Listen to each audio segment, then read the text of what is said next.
This channel's content is strictly for educational and informational purpose and does not endorse or promote any form of violence, harm, illegal activities, self-injuries and communal disharmony. শঙ্খ 2014-এ নরেন্দ্র মোদী যখন প্রথমবারের জন্য ক্ষমতায় আসেন সেই সময় কিন্তু আচ্ছে দিন বিকাশের কথা বলে তিনি ক্ষমতায় এসেছিলেন, কিন্তু আমরা দেখেছি যে পরবর্তী বিশেষ করে এবারের নির্বাচনের আগে 370 ধারা থেকে বিলোপ থেকে শুরু করে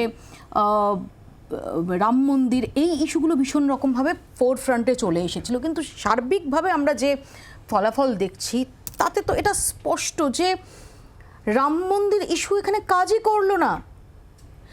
রাদার যে সমস্ত ইস্যুগুলো সেভাবে হয়তো চর্চার মধ্যে ছিল না কিন্তু থাকা উচিত ছিল, তারই একটা ভীষণ রকম পরিকল্পিত, তার আধারে পরিকল্পিতভাবে নির্বাচনের একটা ছাপ, ভোটদানের একটা ছাপ প্রকাশ পাচ্ছে এই ফলাফলে।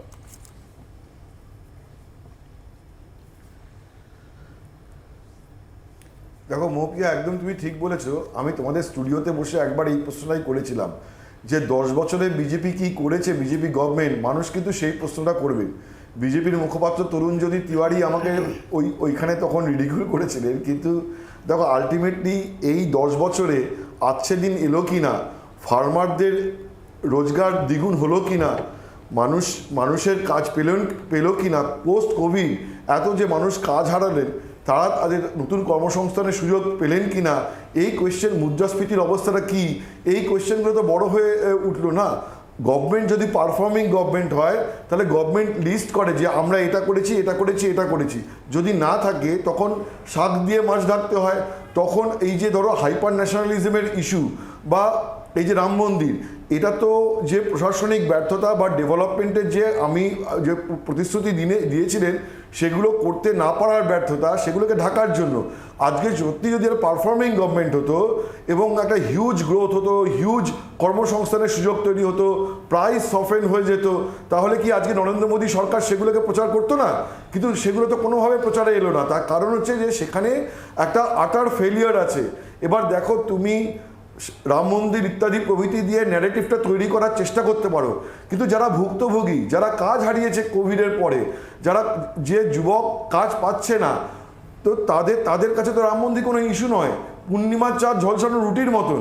তো তার ফলে সেই যে কোর এবং বেসিক ইস্যুগুলো, রুটি কাপড়া মাকান, সেগুলো এই ভোটে রোল প্লে করেছে, যে সেগুলোকে এড়িয়ে যাওয়া যায়নি। এবং দ্বিতীয় কথা, আজকে অর্চনাদি শুরুতে যেটা বললেন যে 10 বছর শুধু ট্রেলার ছিল, তুমি দেখবে যে আমরা যে খবর লিখি বিলম্বিত, মানে খুব বেশি গৌরচন্দ্রিকা করলে লোকে আর খবরটা পড়তে চায় না।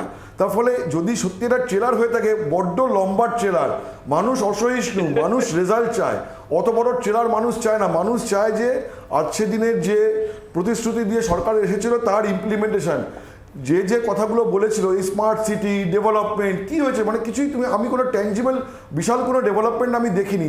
ইভেন তুমি দেখবে যে বাজপেয়ী গভর্নমেন্টের সময়ও যে গোল্ডেন কোয়াড্রিল্যাটারাল বা যে কিছু রিফর্ম, সেগুলো কথা তুমি মনে রাখতে পারবে।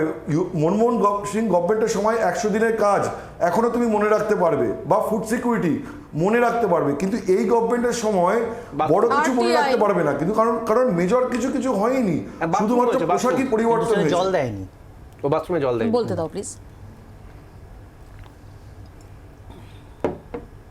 হ্যাঁ, আমি বলতে চাইছি যে পোশাকই পরিবর্তন হয়েছে।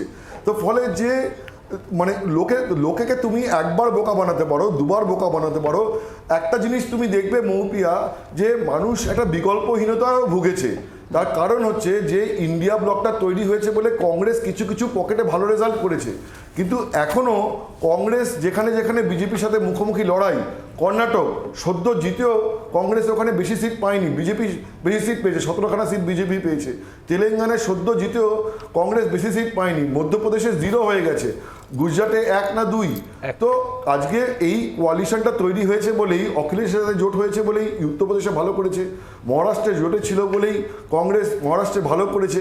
তার মানে কি, ওখানে লোকজন একটা বিকল্প দেখেছে বলে একটা ভোট দিয়েছে, কিন্তু বাকি জায়গায় সেই বিকল্পটা কংগ্রেস সেন্সটা দিতে পারেনি। দিতে পারলে হয়তো বিজেপি রেজাল্টটা এর থেকেও খারাপ হতো। অর্চনাদি, শঙ্করদীপ যে কথাগুলো বললো সেটা যদি বাস্তবে তার নিরিখে ভোট হতো, তাহলে তো পশ্চিমবঙ্গে তৃণমূলের 29টা কেন 2টো পাওয়ারও কথা নয়। কি পশ্চিমবঙ্গের যে অবস্থা, পুরো শিক্ষা দপ্তর গাছের তলায় ধর্মতলায় বসে আছে। পুরো শিক্ষা দপ্তর এই চাকরিজীবীরা, চাকরি প্রার্থীরা সরি, তারা বসে আছে। সেসব কথা বাদ দিয়ে দেখুন শিক্ষা দপ্তর জেলের ভেতরে, কারো গার্লফ্রেন্ড হলে কাঠের তলায় 51 কোটি।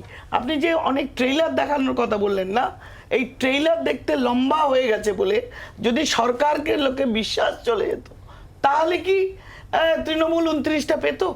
শঙ্করদীপ আমাকে উত্তর দিতে পারবেন? কিন্তু এই ইলেকশনটা তো এরা আমি এবার আমার কথাই বলছি, প্রত্যেকটা রাজ্যে ইলেকশনটা হয় নিজস্ব একটা নির্বাচন। বাংলার আওয়াজ, বাঙালির আবেগ, জি 24 ঘন্টা।